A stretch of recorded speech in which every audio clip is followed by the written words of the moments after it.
تعریف کے محتاج نہیں ہوتے کچھ لوگ، کیونکہ پھولوں کو کبھی عطر کی ضرورت نہیں ہوتی۔ میں اسپیشل خوش آمدید کہوں گا چودھری شکور صاحب کو، جو میرے استاد ہیں۔ بہت بہت شکریہ سر آپ کا۔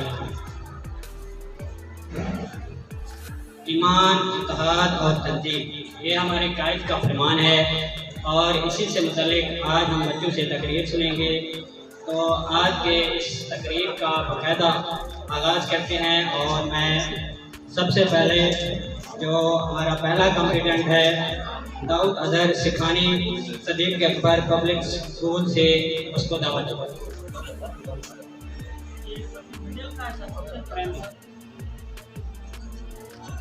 نحمده ونصلي على رسوله الكريم اما بعد فاعوذ بالله من الشیطان الرجیم بسم اللہ الرحمن الرحیم۔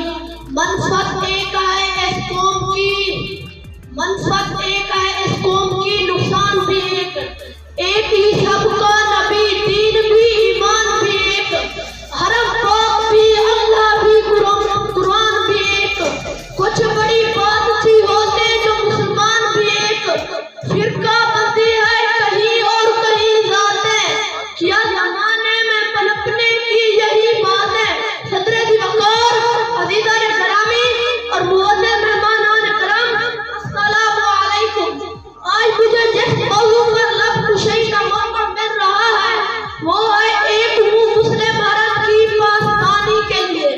یہ بنیادی طور پر قرآن پاک کی آیت وَاعْتَصِمُوا بِحَبْلِ اللَّهِ جَمِيعًا وَلَا تَفَرَّقُوا کا کی ترجمہ ہے، کیونکہ فی زمانہ ہم مسلمان جس قدر فتنہ و تفرقہ بازی کا شکار ہیں اس سے قبل نہیں رہے۔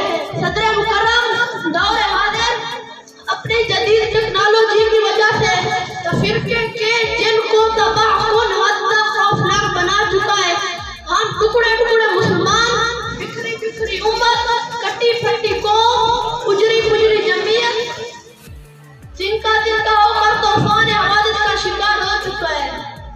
ہمارے تہذیب کے ادھر زمین